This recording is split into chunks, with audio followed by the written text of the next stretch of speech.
नमस्कार दोस्तों, स्वागत है आपका टेक प्लस स्टडी पर। आज हम आपके लिए लाए हैं भारत की प्रस्तावना से परीक्षा में बार बार पूछे जाने वाले प्रश्न। साथ ही दोस्तों आपको बता देना चाहते हैं कि हमारे चैनल पर उन्हीं प्रश्नों का संग्रह किया गया है जो हाल ही में परीक्षाओं में किसी न किसी एग्जाम में पूछे जा चुके हैं। हमारे वीडियो को देखने के बाद आपको अन्य किसी वीडियो देखने की जरूरत नहीं पड़ेगी। सभी प्रश्नों को हमने टॉपिक वाइज कवर किया है। तो चलते हैं पहले प्रश्न की ओर। जैसा कि आप स्क्रीन पर देख रहे हैं, भारत के संविधान की प्रस्तावना किन शब्दों से शुरू होती है? लोक संप्रभुता, हम भारत के लोग, लोक गणराज्य, लोकतंत्रवादी भारतवासी। तो इसका सही आंसर है दोस्तों, भारत की प्रस्तावना, ध्यान रखना, हम भारत के लोगों से शुरू होती है। तो इसका सेकंड सही है। आपको जो आंसर, क्वेश्चन एंड आंसर जो दिखाई दे रहे हैं स्क्रीन पर, सेम हूबहू आपको एग्जाम में आपको मिलेंगे।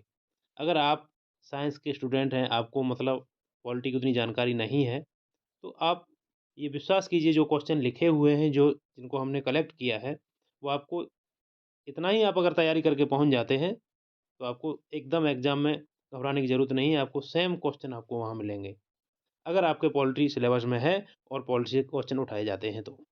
चलते हैं नेक्स्ट क्वेश्चन की ओर। भारत एक है, क्वेश्चन इसी प्रकार मिलेगा आपको, कई बार एग्जाम में आया हुआ है। भारत एक है, हिंदू मुस्लिम राष्ट्र, हिंदू राष्ट्र, धर्मनिरपेक्ष राष्ट्र, इनमें से कोई नहीं। दोस्तों अभी यहाँ आप आसानी से कर सकते हैं, एग्जाम हॉल में हिंदू मुस्लिम इन्हीं ऑप्शन को आप बार बार पढ़ेंगे और आपको लगेगा कि पहला सही है या दूसरा सही है, आप कन्फ्यूजन में रहेंगे। तो आपको हमेशा याद रखना है, इसका सही आंसर है धर्मनिरपेक्ष राष्ट्र, ऑप्शन 3। वे दो शब्द कौन से हैं जिनका समावेशन 42वें संविधान संशोधन द्वारा उद्देश्य में किया गया था? धर्मनिरपेक्ष गणतंत्र, प्रभु प्रभुत्व संपन्न लोकतांत्रिक, समाजवादी धर्मनिरपेक्ष, धर्मनिरपेक्ष लोकतांत्रिक। दोस्तों एग्जाम में आपको ये बड़ा कन्फ्यूजन करेंगे, लेकिन आपको हमेशा याद रखना है, वो दो शब्द हैं समाजवादी धर्मनिरपेक्ष, ऑप्शन नंबर 3। और क्वेश्चन भी आपको इसी प्रकार से एग्जाम में मिलेगा। आप एकदम क्वेश्चन को सटीक और आंसर को याद रखें। बहुत ज़्यादा क्वेश्चन आपको पढ़ने की ज़रूरत नहीं है। जितने ज़्यादा क्वेश्चन आप पढ़ेंगे उतना आप कन्फ्यूजन में जाएंगे और आप एग्जाम में कन्फ्यूजन होके अपने जो सही क्वेश्चन हैं, जो रटे हुए क्वेश्चन हैं, जो पॉपुलर क्वेश्चन है, उनको भी गलत करके आ जाएंगे। जो सारे स्टूडेंट करके आते हैं वो सब सही करके आए हैं और आप गलत करके आएंगे तो आपकी रैंकिंग बहुत नीचे जाएगी। जो कठिन प्रश्न है वो तो सारे स्टूडेंट हो सकता है ना कर पाएँ, कुछ ऐसे होंगे जो करके आ जाएँगे, अधिकांश छूट जाता है कठिन प्रश्न। लेकिन जो नॉर्मल प्रश्न हैं, जो हमेशा एग्ज़ाम में चलते रहते हैं, वही आपसे छूट गया, वो आपको रैंक में बहुत पीछे ला देगा। तो चलते हैं नेक्स्ट क्वेश्चन की तरफ। संविधान की प्रस्तावना में प्रयुक्त शब्द सेक्युलर का क्या अर्थ है? सेम इसी प्रकार आपको क्वेश्चन मिलेगा, कोई फेरबदल नहीं है। बार-बार क्वेश्चन पूछा जा रहा है, किसी भी बहुत सारे एग्ज़ाम में ये पूछा गया है। तो बहुदेववाद, एकेश्वरवाद, सभी नागरिकों को धर्म एवं उपासना की स्वतंत्रता, सभी धर्मों की अस्वीकृति। तो इसका जो सही आंसर है वो है ऑप्शन नंबर 3, सभी नागरिकों को धर्म एवं उपासना की स्वतंत्रता। संविधान के बारे में दोस्तों बताया गया है कि हमारा जो भारतीय संविधान है सभी नागरिकों को धर्म और उपासना की स्वतंत्रता देता है, किसी भी एक धर्म को स्वीकार नहीं करता है। नेक्स्ट है, भारतीय संविधान की प्रस्तावना के अनुसार भारत के शासन की सर्वोच्च सत्ता किसमें निहित है? क्वेश्चन इसी प्रकार से मिलेगा और वहाँ पर इस प्रकार ऑप्शन दिए हुए होंगे, मतदाता, राष्ट्रपति, संसद, जनता। और वहाँ पर आप अगर याद करके नहीं गए हैं, आप हज़ारों, 5,000, 10,000 क्वेश्चन पढ़ते रहे और जो टॉपिक बढ़िया सेलेक्ट करके जो वीडियो है जिस प्रकार हमने बनाया है, जो इम्पोर्टेंट क्वेश्चनों को नहीं पढ़ा है, तो आप गलती कर दें। इसका सही आंसर है दोस्तों ऑप्शन नंबर 4, जनता। ऑप्शन 4 इसका आंसर रहेगा। और आप बिल्कुल अपने दिमाग में बिठा लें इस चीज़ को कि अगर क्वेश्चन आता है कि प्रस्तावना के अनुसार भारत के शासन की सर्वोच्च सत्ता किस में निहित है, तो वह जनता। नेक्स्ट है, भारतीय संविधान की प्रस्तावना से क्या स्पष्ट नहीं होता है? सेम क्वेश्चन कई बार कई एग्जामों में पूछा गया है। अन्य स्टेट का, यूपी पुलिस का हो, एमपी पुलिस का हो, और कई यूपी टेट का हो, सुपर टेट में भी कई जगह ये पूछा गया है। तो शासन के ध्येयों का विवरण, संविधान को लागू करने की तिथि, संविधान को अंगीकृत करने की तिथि, संविधान का स्रोत। तो संविधान की प्रस्तावना से क्या स्पष्ट नहीं होता है, तो उसका आंसर है दोस्तों, संविधान को लागू करने की तिथि संविधान की जो प्रस्तावना है उसमें नहीं दी गई है। उसमें जो तिथि है वो अंगीकृत करने की तिथि दी है। 26 नवंबर 1949 उसमें दर्शाया गया है। संविधान को लागू करने की तिथि उसमें नहीं दर्शाई गई है। तो नेक्स्ट, भारतीय संविधान को संविधान सभा द्वारा कब अंगीकृत किया गया? 7वां क्वेश्चन है दोस्तों, कब अंगीकृत किया गया? 2 अक्टूबर 2 अक्टूबर 1949, 15 अगस्त 1947, 15 नवंबर 1949, 26 नवंबर 1949। तो इसका सही आंसर है ऑप्शन नंबर 4, 26 नवंबर 1949। दोस्तों, 26 जनवरी 1950 भी आपको मिल सकता है और आप वहाँ पर गलती कर जाएंगे। अगर अंगीकृत ही शब्द वहाँ आएगा और आपको 26 नवंबर 1949 पे क्लिक करना है, टिक करना है। नेक्स्ट है, भारत का संविधान पूर्ण रूप से कब तैयार हुआ?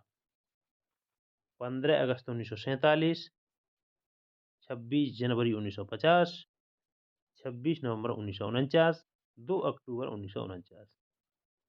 तो इसका सही आंसर है ऑप्शन नंबर 3, 26 नवंबर 1949। दोस्तों, ये दोनों ऑप्शन जो हैं ये इस क्वेश्चन को गलत करा देते हैं। अगर आप अपने दिमाग में नहीं उसको सही से याद किए हैं, आपका ध्यान भटक गया है, तो 26 जनवरी 1950 और 26 नवंबर 1949। बहुत ज़्यादा क्वेश्चनों पर दौड़ने की ज़रूरत नहीं है दोस्तों। जो क्वेश्चन हमें क्लियर हैं, क्लियर हमने रट लिए हैं, याद कर लिए, हमने दिमाग में बिठा लिए हैं, वो हमेशा काम आएंगे। नेक्स्ट है, किस तिथि को भारतीय संविधान लागू किया गया था? 26 नवंबर 1949, 26 जनवरी 1950, 26 जनवरी 1949, 2 अक्टूबर 1949। तो इसका सही आंसर है, कॉमन क्वेश्चन है, 26 जनवरी 1950। लेकिन दोस्तों, एग्जाम हॉल में कॉमन क्वेश्चन भी कभी कभी गलत हो जाते हैं। आगे चलते हैं, भारत के संविधान की प्रस्तावना में प्रथम संशोधन कब किया गया? 1976 में, 1949 में, 1948 में, 1989 में। दोस्तों, इसका सही आंसर है 1976। दोस्तों, 42वां अमेंडमेंट हुआ था, 42वां संविधान संशोधन हुआ था, वो 1976 में हुआ था। और एक 44वां संविधान संशोधन हुआ था, वो 1978 में हुआ था। तो ये 42वां और 44वां संविधान संशोधन बहुत क्वेश्चन पूछे जाते हैं। तो ये 1976 में 42वें संविधान संशोधन में संशोधन किया गया था। नेक्स्ट है, संविधान की प्रस्तावना का संशोधन कितनी बार किया गया है? अब उसी क्वेश्चन के बारे में पूछा गया है। क्वेश्चन पूछा जाता है कि कितनी बार संविधान की प्रस्तावना में संशोधन हो चुका है? 3 बार हो चुका है, या 1 बार, या 4 बार, या कोई संशोधन नहीं किया गया है? तो वहाँ पर क्या है, अब इस प्रकार से लिखा रहेगा तो हो सकता है आप टिक करके आ जाएँ कि संशोधन नहीं किया गया। लेकिन दोस्तों, ये जो पहले हम चर्चा कर चुके हैं, 1 बार उसमें संशोधन हो चुका है। नेक्स्ट है, भारतीय संविधान का प्राधिकार स्रोत कौन है? दोस्तों, बहुत ही कन्फ्यूजन करने वाला क्वेश्चन है। अगर आपको याद नहीं तो गलत हो ही जाएगा। आप सर्वोच्च न्यायालय को प्राथमिकता देंगे, सरकार को प्राथमिकता देंगे, राष्ट्रपति को प्राथमिकता देंगे, या भारत के लोग को? और आप अगर कन्फर्म नहीं है तो ये क्वेश्चन आप गलत कर लेंगे। लेकिन दोस्तों, इसका सही आंसर है भारत के लोग।